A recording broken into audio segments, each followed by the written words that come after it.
ایک حدیث ہے ترمذی شریف کی، سے یاد کر لیں، بڑا نفع دے گی۔ میرے نبی کریم علیہ السلام نے فرمایا اگر ساری دنیا مل کے بھی تیرا نقصان کرنا چاہے تو جب تک رب کی مشیت نہ ہو تیرا نقصان ہو نہیں سکتا۔ ختم ہو گئی بات، باہر آ جائیں اس چیز سے۔ اور فرمایا سارے زمانے کے لوگ مل کر تیرا نفع کرنا چاہیں تو جب تک اللہ نہ چاہے وہ تیرا کوئی نفع کر نہیں سکتے۔ نقصان بھی اللہ کی مشیت پہ ہے، نفع بھی اللہ کی رضا پہ ہے، تو پھر آپ بلا وجہ لوگوں کو دیکھ کر ٹینشن کیوں لیتے ہیں؟ پریشانی کاہے کی ہے؟ آزمائش کس بات کی ہے؟ اپنے آپ کو سکون دیں، اپنے آپ کو مطمئن کریں، کہیں رب بڑا ہی مہربان ہے، اس نے جہاں اچھا سمجھا ہے وہاں اس نے مجھے رکھا ہے۔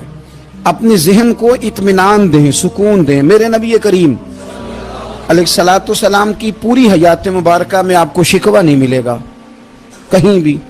حضور یتیم پیدا ہوئے، کتنی دفعہ آپ کو کتابوں میں ملتا ہے کہ حضور روئے ہوں کہ میرا باپ ہوتا تو ایسے ہوتا، میری اماں ہوتی تو ایسے ہوتی۔ ہم روز نہیں روتے؟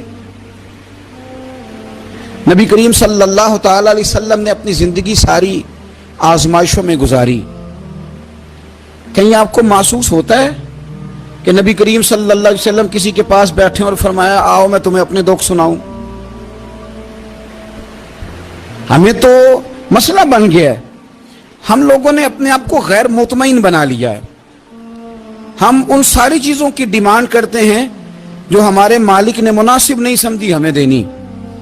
ہمیں اپنے آپ کو مطمئن کرنا چاہیے، سکون میں رکھنا چاہیے۔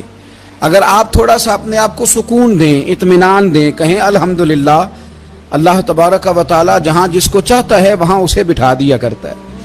پھر ہم لوگوں کا منصب چھیننا چاہتے ہیں، حسد کرتے ہیں، بغض پیدا ہوتا ہے، عداوت پیدا ہوتی ہے، نقصان ہوتا ہے۔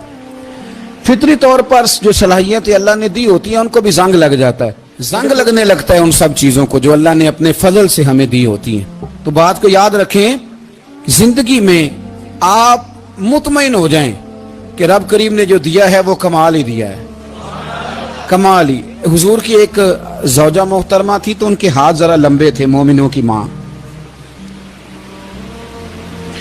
بعض خواتین نے ان سے کہا کہ لمبے ہاتھوں والی، ہم بنا لیتے ہیں نا یہ بھی بات کہ اس کا ناک موٹا ہے تو اس کی آنکھیں چھوٹی ہیں، تو اس کے کان بڑے ہیں تو اس کے ہاتھ کیسے ہیں، تو کہا لمبے ہاتھوں والی۔ تو وہ پریشان ہو گئی، نبی کریم علیہ السلام تشریف لائے، کیا ہوا؟ عرض کی یا رسول اللہ مجھے لمبے ہاتھوں والی کہتے ہیں۔ تو حضور فرمانے لگے یہ پریشان ہونے والی بات ہے کہ خوش ہونے والی بات؟ یا رسول اللہ کیا مطلب؟ فرمایا تو کہہ کہ رب نے لمبے ہاتھ اس لیے دیے ہیں تاکہ میں سخاوت زیادہ کر سکوں، میں سخاوت زیادہ۔ یہ جو میرا چہرہ ہے نا، یہ جو آپ کا چہرہ ہے، یہ آپ کی چاہت ہے کہ اللہ کی؟ فی ای صورت ما شاء رکبک، اللہ فرماتے ہیں جیسے میں نے چاہا ہے ویسے تجھے بنایا ہے۔ تو اگر میرا موٹا ناک، میری چھوٹی آنکھیں، میری بڑی آنکھیں، میرے چپٹے کان، یہ میرے تو نہیں، یہ تو میرے رب کی چاہت ہے۔ مجھے اپنے موٹے ہونٹوں سے نفرت کرنی چاہیے کہ اللہ کی چاہت سے پیار کرنا چاہیے؟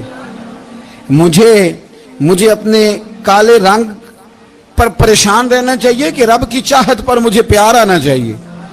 اللہ کی چاہت پر پیار کر، یہ چاہت ہے اللہ کی، یہ چاہت ہے۔ تو اللہ کی چاہت سے محبت کر۔ تو پریشان ہو رہا ہے فلانے کا رنگ ہو رہا ہے تو میرا کالا ہے، فلانے کا مکان بڑا ہے تو میرا چھوٹا ہے، فلاں بڑی گاڑی میں کیسے بیٹھ گیا؟ بھئی اللہ نے چاہا تھا بیٹھ گیا، اللہ نے میرے لیے سائیکل پسند کی ہے، مجھے الحمدللہ کہہ کے سائیکل پہ بیٹھنا چاہیے، اس نے پسند کی ہے، اس کی رضا ہے کہ میں یہاں رہوں۔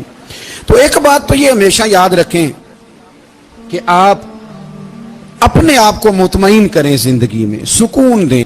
نفسیاتی طور پر ہم بڑے ڈسٹرب اس لیے ہیں کہ ہم بے سکون رہتے ہیں جان بوجھ کے، وجہ ہی کوئی نہیں۔